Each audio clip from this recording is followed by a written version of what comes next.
Welcome back to CFO Weekly, where we're talking with financial leaders about how to build efficiency in their teams, create time for strategy, and ultimately get results. With your host, Megan Weiss. Let's jump right in.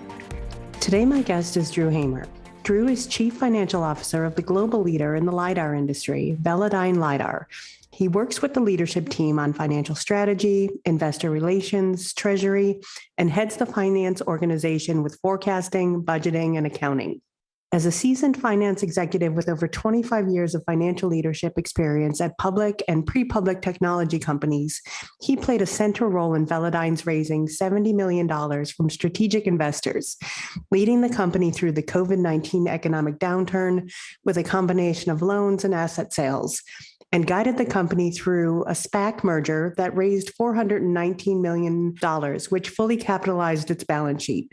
The company is now positioned to achieve great financial success. Prior to Velodyne LiDAR, Drew worked at companies like On24, Keynote Systems, Know Now, Introspect Software, Excite at Home, and Sybase. Drew is also a board member of LightJump Acquisition Corporation. Drew holds a Bachelor of Science in Accounting degree from Binghamton University and a Master of Accounting degree from Florida International University. He is also a member of Financial Executives International, the American Institute of Certified Public Accountants, and the Florida Institute of Certified Public Accountants. Drew, thank you so much for joining me today. Thank you very much for having me. It's great to be here. Yeah, you have an impressive history as a CFO, and today we're going to be tapping into that experience to speak about a variety of topics, from SPAC transactions to future readying our organizations to process centralization and outsourcing. I'm excited to have this discussion and to learn from the challenges that you've overcome. So let's get started. Looking forward to it. Thank you. Yep. First, tell us about yourself and how it is that you got to where you are today. I have somebody who grew up on the East Coast and educated on the East Coast. I moved to Silicon Valley about 25 years ago and have been very fortunate to participate in a number of different, startup as well as public company opportunities that have allowed me to grow into the CFO that I am today and to be able to add a lot of value to the shareholders and to the company by working with management in a number of instances over the years in startups and public companies, as I mentioned. So I'm very much I was mostly a software and internet person, but because of my public company experience, I was also a great candidate for a company like Velodyne LiDAR to lead it through to becoming a public company. So as you look back on your career, are there any particular stories or moves that stand out in your mind as turning points? Yeah, there are actually a couple of them. It's a storied career, I guess, in that starting with little things, like when I was in college, I was an application programmer, which gave me the ability to understand software and programming and work with the computers and the hardware. And that became very valuable as I came to California, because one of my greatest opportunities was with a company called Sybase, where I was doing the global consolidation of the financial statements, which required that I understand everything related to the economics of the business, but in that historical perspective that is the accountant's perspective. And then it also lent itself to giving me a chance to becoming a product line P&L controller, which is really a financial planning and analysis job outside of accounting. So now you're projecting the future. And that was the kind of background skill that I needed on both sides, really, when I went to a startup where I got to basically build everything out, a company called At Home Corporation, and really had the great opportunity to build out all their financial information systems, as well as set up the processes and procedures to make the capability to do all the planning and forecasting possible in an automated fashion, which led to eventually becoming a CFO at a company called Keynote Systems. They brought me in originally as the controller, made me the CFO. And the transition of going from being somebody who does a lot of accounting to being a CFO is unique in that accountants are really kind of writing history, where CFOs are talking to the investment community about the business model and the business plan and helping them understand where's the value of an investment and how they will be providing a return to the shareholders. And after 5 years there, I left to go back to the startup world to try and become a gentleman who would take a company through an IPO. I was at a startup for about 5 years as we pivoted it to a SaaS business model from the perpetual model, which also was important because there's such an incredible business model in today's economic models that people use to drive shareholder value. and left there for a couple of years, and ended up at Keynotes here at Velodyne LiDAR. Sorry that we were able to finally lead this company through a liquidity event that was basically taking it public. So speaking of that event, you recently participated in a transaction involving a SPAC. So first, tell us how a SPAC works. Well, a SPAC is, it works much like a merger, actually. So in its initial states, it's the two companies. One is a blank-cheque corporation, what they call it. So the SPAC itself is an entity that was created with just cash, and it basically takes all the money and it puts in a trust so that the investors can't lose their money per se. And they get some other incentives as shareholders in the company. And then there's a small group of people who lead with a responsibility to merge that entity into another company that is an operating company. So they embark on a process of evaluating different operating companies and determining somebody that would be a good candidate for the funds that they have in trust. And then they start a merger discussion with that company to decide if it would like to merge and become fully funded with the capital that's in the SPAC. Now, the other side of it that's attractive for the operating company is that the SPAC is a publicly traded entity. So once the funds are received and the commitments are made by the various investors, they IPO the company. So it becomes a publicly traded stock. And so after the merger, the entity that was the operating company could go from being a private company to being a public company. And that's really a situation we had with Velodyne LiDAR, where we were a operating company with a great story that we thought the public investors would be interested in. And so when we had a chance to speak with the different SPACs and found some that really understood our story, and eventually we found Graph Industrial, which was intrigued by our story. They understood what we were talking about and felt that the merger of the two entities would be the best thing for their shareholders as well. We embarked on a merger process, which would be similar to any other company merging with a public company, which required all the SEC filings, and you would go out and meet with investors and obtain their consent in order to complete the merger. Now, it's a little more complicated. If you'd like to get into more details, I'm happy to do that. But that's it in kind of in a nutshell. Yeah, it's such an interesting route. And it was something I'd never heard of before you mentioned it, actually. So why this route rather than a traditional IPO? Yeah, this is a really important discussion that had to take place when you were looking at evaluating the IPO versus merger versus other options, in fact.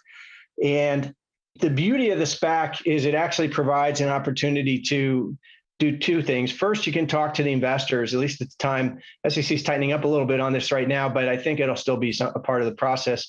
When you do a merger, when a public company merges with a private company, they have to talk about where there are synergies and how it changes forecasts and business operations. So through the SPAC, we were able to talk to people about what the future looked like for the company and why this investment would be beneficial to them. Whereas in a traditional IPO, you work with a sell-side analyst and they look at your historical financial statements and they put together a model that has assumptions about continuing trends based upon the historical financial statements. And they go out and talk to the investors and get them interested. So the difference between these two models is if everything is moving, if you have multiple years of high growth and that's the expected continued trend, the IPO would be the preferred route. However, in the case of a company like Velodyne LiDAR, we actually had a major business transition taking place where we were an operating company that had traditionally sold our sensors on what we would call spot buys, or people just come in and buy one or two, and then we would sell them to them on the spot. But the transition was customers are now coming to the company and asking about setting up a traditional industrial supply chain agreement. And these agreements usually are 3 or more years, and they will talk to you about here's how many sensors I'm going to need.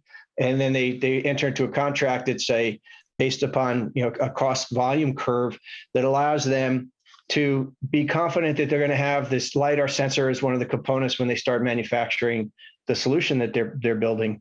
That is a major stepstone for any company because it gives you predictability and reliability and visibility into what your revenues are going to be in the future. So you go from a situation where you're kind of manufacturing to anticipated to demand to being able to manufacture to contracted demand potentially. And what really is exciting for investors is to be able to get in on the ground floor of something like that and be able to participate in the upside that's going to come in the coming years.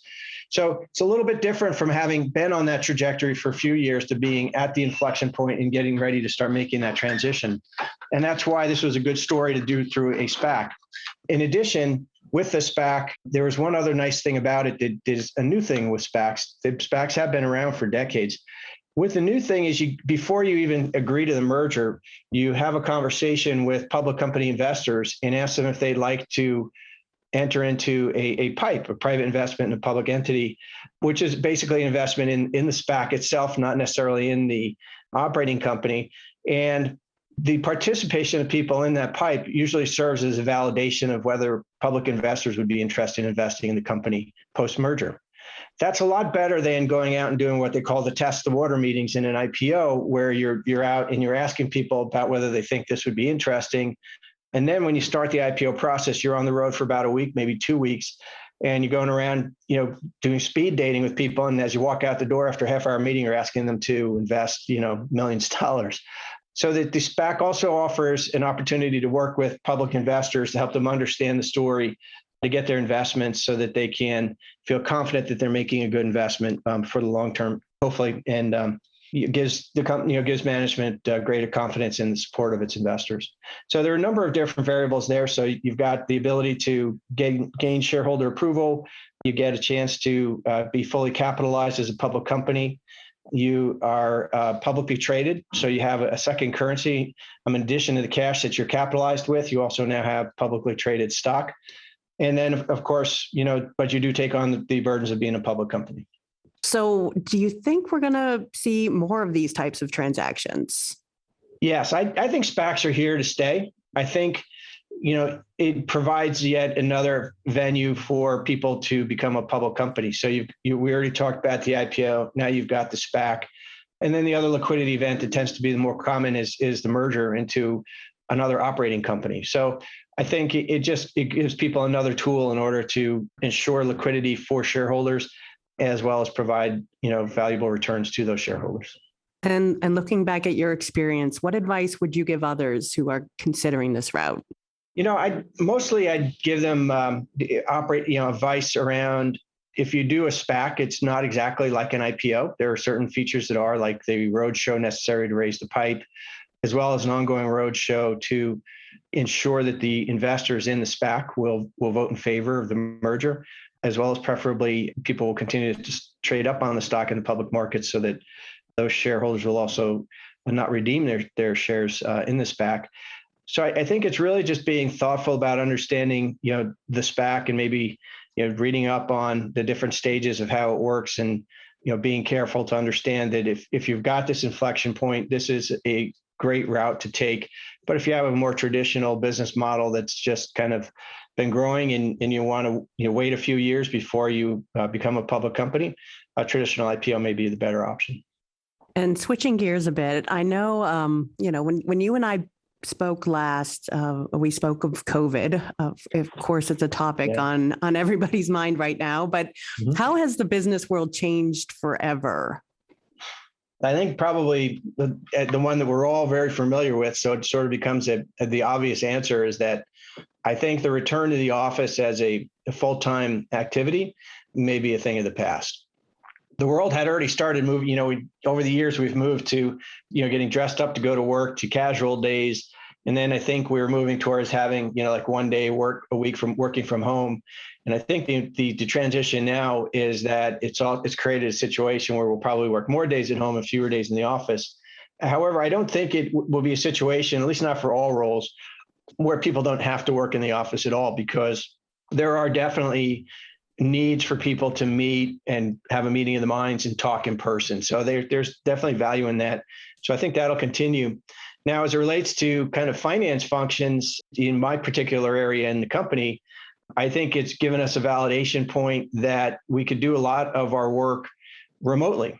And the tools have actually matured to a stage where that's been made possible, so that not only for the local accounting functions, but on a global scale, the concept of having kind of a decentralized finance or accounting function is very real now, whereas before, and it's been tested because like our accounting function, we barely skipped a beat when the transition to move home took place.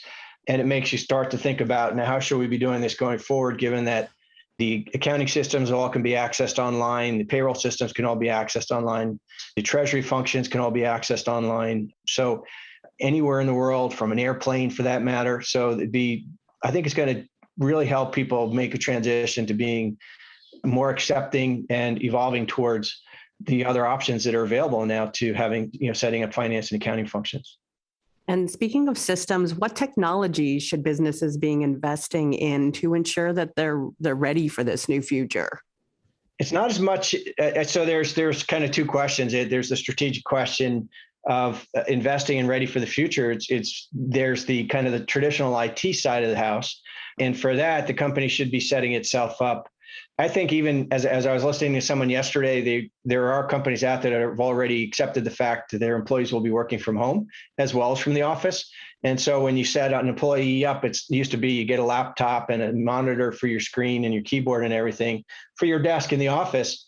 And now you also get a screen and a desktop and a setup for your home. So that's a very basic kind of setup for technology. But more importantly, the whole infrastructure of the IT system needs to be thought through to make sure that it enables the remote access. So there'll be security, there'll be the types of systems that allow you to log in and how to make them faster and more efficient over time, so that you can be more confident in logging in, both from a security basis as well as how rapidly you'll be able to work and access these systems. There'll be probably different protocols where you require people to try and keep more of their files on the corporate servers and set up so that it's a faster and more efficient process than maybe it is today. And so I think it's really just that a slight rethinking. It's an evolutionary state of kind of where things were getting with people using, online messaging services and things like that. I think each company will come up with its own set of protocols to enable people to be working remotely. That's kind of a first priority versus working at their desktop as a first priority. And I've read a lot about accounting talent, finance talent, how hard it is to attract talent. And I guess the one benefit here is that this really opens up the globe for attracting talent. Yeah. And I think that's the other side of the systems conversation, because there are systems like NetSuite and others that are out there now, and they're completely accessed by an internet browser. And the impact, for example, a company like Velodyne LiDAR, we will be able to use NetSuite, and we could have people processing transactions anywhere in the world. So the accounts payable people, the accounting staff, they could be anywhere in the world. My preference is that, of course, the technical accounting people are somewhere near corporate headquarters, because you really need to be able to access them for conversations. The people who are doing your SEC reporting need to really understand SEC and be local as well. But for some of the other processes, and interestingly enough, people can process an AP transaction into these accounting systems. NetSuite might be a great example. And you could be using a NetSuite accounting system anywhere in the world, India or Germany or China. You can process the transactions into that system. And then the way the world has evolved, you could have a relationship with some of the banks that have local branches in each of these countries.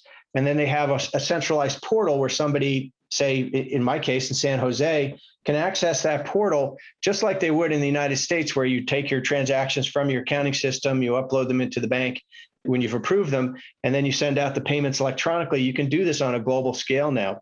So you could have one bank, just like you have one accounting system all over the world. And by the way, these accounting systems have evolved so that they have local language, they have local currency, they have all of those, pretty much all of the major systems have this, and they allow kind of from a startup to a big corporation to use their systems. But then you can have that match with your treasury systems. So your banking systems could all have, a local branch. So instead of taking the money out of your US entity and put it in a US checking account, you take it out of the entity in your accounting system and make your payments out of your India checking account. In addition to that, a lot of the payroll services have also moved to a model where they've really started to really do a better job of having local people who could process your payroll. So now the people who are in, say, San Jose can also manage the payroll functions somebody uploads your payroll information, maybe locally, but then the review and the distribution of the funds is managed out of a centralized function. So you get that. And then on top of that, there are other services, these systems for collecting and paying expense reports are also now international. Again, if somebody logs in locally, they're in a local language, so they're localized, they call it. So the systems have evolved so nicely and eloquently so that a well thought out finance and accounting function can really be run from a central location with a handful of really, really smart people who just understand the whole picture.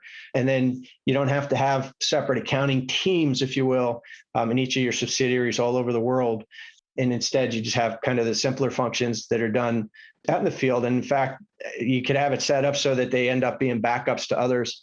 In case there's something happens in the United States, your team in, say, India could pick up some of that work and keep things going while the U.S. function comes back up and gets running again. So very interesting dynamic that is been enabled by the internet, by people developing these systems over the last 22 decades or so.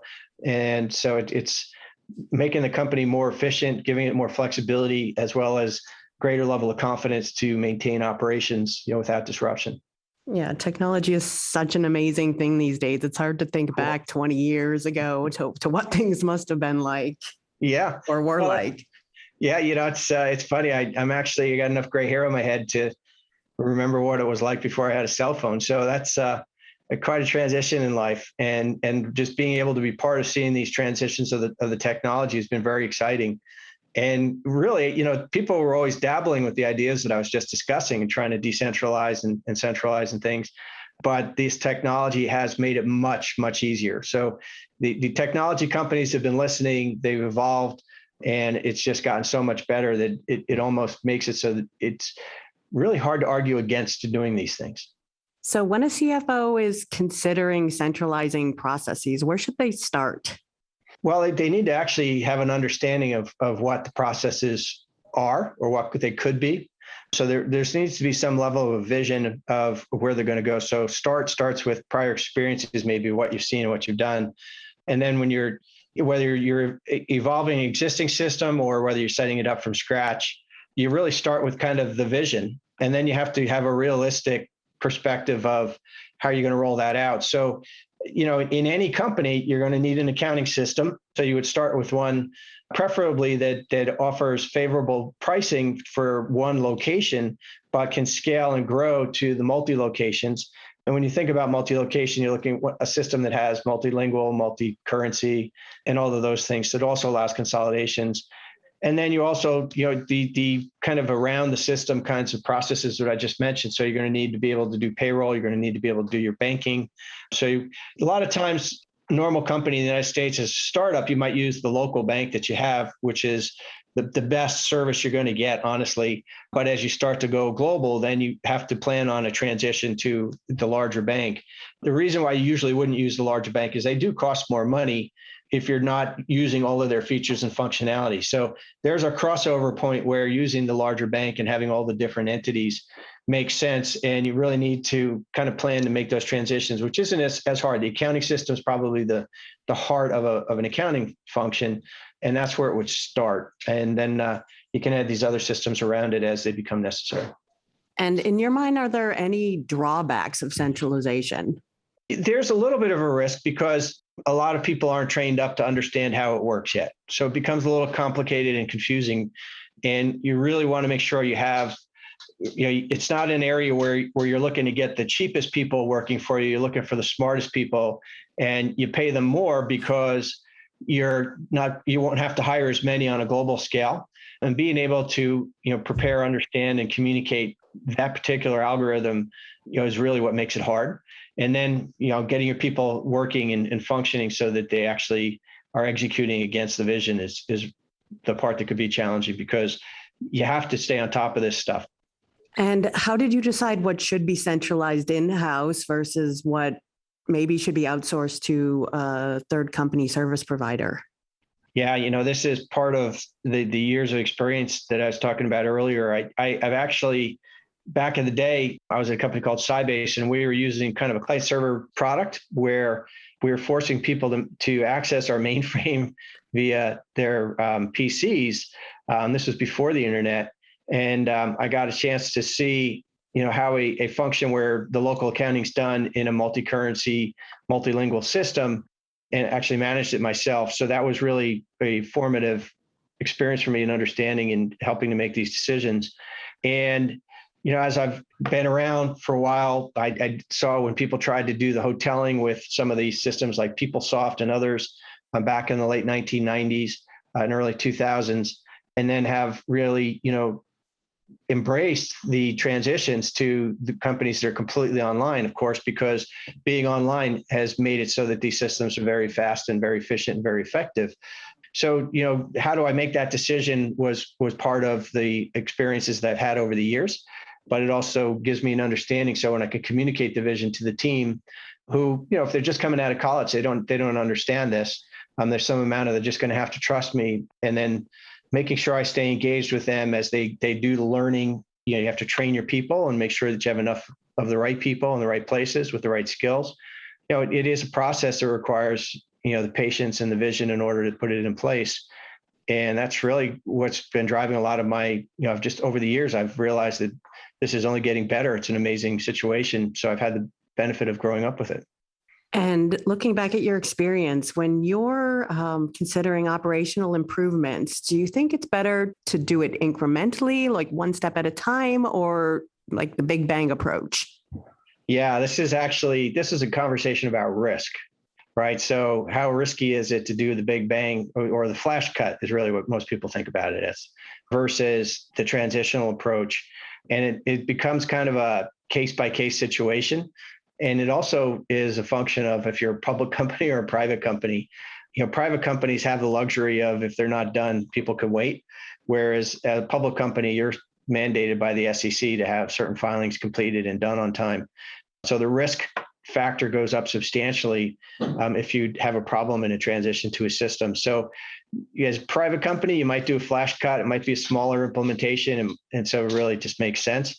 Whereas if you're already a public company, you want to do things potentially in stages so that you can have confidence that you have backups and ability to meet the mandates of being a public company, which are primarily focused around communicating with the public investors and meeting your SEC filing deadlines. That's true. It does come down to risk and how much people are willing to accept. Yes. And it's interesting how sometimes people don't really understand, like they accept a risk that they don't fully comprehend. Yeah. But cutting over a system, you really need to listen to the people who've done it. Hopefully you're working with people who've done it a couple of times, and they're going to tell you about, how long it takes and where the pitfalls are. And you got to be ready to make the investment, because if you're going to try and do it on the cheap, you really set yourself up for a higher, risk of failure. And lastly, as a CFO, what is keeping you up at night right now? Yeah, the thing that keeps me up at night is this ever-changing COVID situation. It's been, really everybody was hoping that the world was on track. We all get vaccinated, and then, the world would open back up again. It's a little bit perplexing to think that there are people who aren't vaccinated out there, and as a result, they've extended the amount of time that it's going to get the world to open back up again, because that's really challenging, as well as some vaccines in other countries, not in the United States. We're very fortunate, with the Pfizer and the Moderna and the Johnson & Johnson vaccines that we have here. But in other countries, they've kind of developed their own vaccines. I'd use China as an example. And, where we thought China was doing really well and opening back up, there's just a steady stream of, now they've locked down this town and you can't get in or out. It still takes, a number of countries around the world, they don't have the vaccines yet. So you're trying to figure out for your business, when are you going to be able to really get over there and market and sell and transact your business.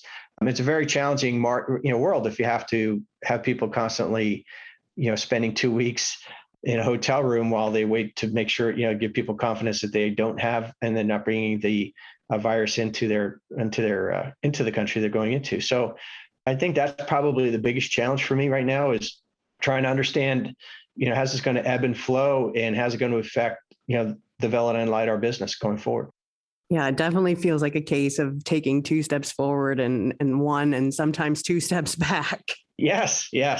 And it's a little bit, and it's scary at the same time. I think, very impressive what the scientists have done in developing these vaccines. I remember early on, I was reading about, the Spanish flu back in in 1908 or whatever, 1918. And, it took them about 5 years to actually get an effective, vaccination. The fact that we had one in under a year is rather remarkable.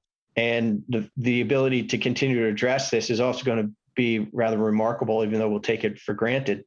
And so, I think the world had gotten to a stage where we were so, it was the global economy, and we were all very, able to move about freely around the globe and even in our own communities. And now to be in the situation where, you're cut off again, and you have to wear your mask every time you go out. So the ability to read a person's face is taken away. You can read their eyes now, but you can't read their smile on their face, or, things like that. It's sort of been a real challenge for us to all readapt to getting going again. And it really feels like this could be, this could be a generational transition till, hopefully the world gets back to being that global economy. But I think for a lot of people who are alive now, it's definitely a memory that's going to stick for, the rest of our lives. Yeah, it's true. We took so much for granted. It was wonderful. It was a great time. Drew, thank you so much for being my guest today.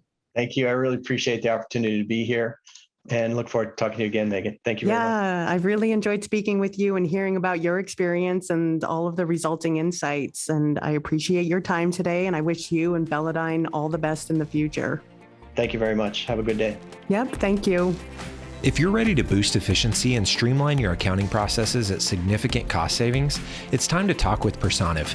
Their people-powered solutions have transformed the delivery of back-office tasks and general accounting functions for decades, partnering with clients to provide everything from accounts payable to payroll services. See what Personiv can do for you by visiting personiv.com. You've been listening to CFO Weekly, presented by Personiv. Please subscribe wherever you get your podcasts to hear all of our episodes. Want to learn more? Check out personiv.com. Thanks for listening.